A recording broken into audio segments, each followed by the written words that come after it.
नमस्कार, मैं श्रीकांत चौहान आप सभी का ट्रेड टॉक के पॉडकास्ट में स्वागत करता हूं। और आज अगर हम देखें तो एशियन मार्केट्स में कुछ हमें नरमी देखने मिल रही है।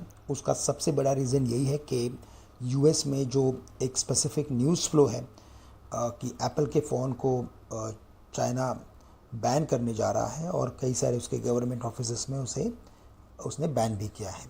और इसी वजह से एप्पल में हमने एक बड़ी गिरावट देखी।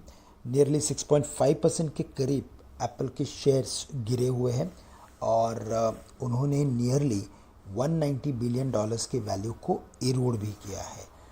इसी वजह से हमने नैस्डैक में एक बड़ा सेल ऑफ देखा। डाउ जोन्स में भी हमने एक हल्की नरमी देखी, लेकिन ओवरऑल मार्केट्स डाउन थे।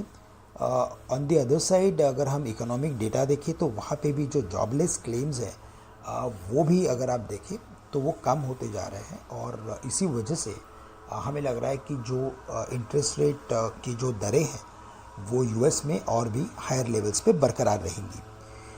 इसके अलावा मुझे लगता है कि अगर हम हमारे मार्केट्स को देखें तो despite weakness in the Asian markets, हमारे मार्केट्स काफ़ी अच्छे परफॉर्म कर रहे हैं।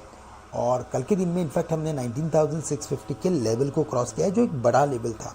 और ये पर्टिकुलर लेवल को क्रॉस करने के बाद हमने देखा कि हमने एक शार्प रैली मार्केट में आई और मार्केट ने 19,730-40 के लेवल्स भी बनाए। अभी हमें लगता है कि अगर मार्केट में कोई करेक्शन आता है बिकॉज ऑफ एशियन मार्केट्स, तो जो प्रीवियस लोज है और प्रीवियस जो इंपॉर्टेंट रेजिस्टेंस थे मार्केट के लिए, जैसे कि 19,650 600, इस पर्टिकुलर रेंज के अंदर हमें लगता है निफ्टी की लॉन्ग पोजीशंस बिल्कुल बना सकते हैं। लेकिन हमें स्टॉप लॉस रखना पड़ेगा 19,500 का। अगर मार्केट हायर ओपनिंग के साथ ओपन होता है और 19,800 के करीब ओपन होता है तो वहाँ पे हमें लगता है कुछ प्रॉफिट टेकिंग मार्केट में आ सकती है। लेकिन बाय ऑन डिप्स की स्ट्रैटेजी फॉलो करना ज़्यादा बेहतर होगा। इसी वजह से बाय ऑन डिप्स की स्ट्रैटेजी रखें। 19,650 600 के करीब लॉन्ग की पोजीशंस बना सकते हैं।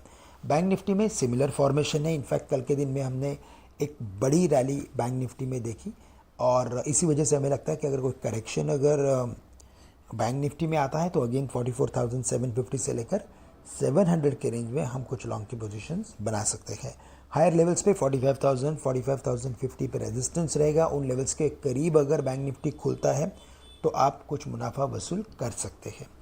कुछ आईटी स्टॉक्स, कुछ पीएसयू स्टॉक्स, यहाँ पे हमने एक अच्छी खासी तेज़ी देखी। स्पेसिफिकली पीएसयू स्टॉक्स में अच्छा खासा ट्रेडिंग मोमेंटम बनते जा रहा है। यहाँ पे पीएफसी, आरईसी और साथ ही साथ कोल इंडिया, इन स्टॉक्स में अच्छी खासी तेज़ी बन रही है। तो इन सभी स्टॉक्स में अगर कोई सपोर्ट्स के करीब अगर ये आते हैं तो 2 से 2.5% के स्टॉप लॉस के साथ इन सभी स्टॉक्स में कुछ लॉन्ग की पोजीशंस बनाई जा सकती है।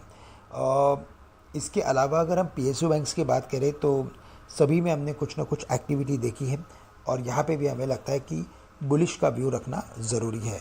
लेकिन अगर हम स्पेसिफिकली एचडीएफसी बैंक की बात करें तो यहाँ पे हमें लगता है कि अच्छा खासा मोमेंटम डेवलप हो रहा है।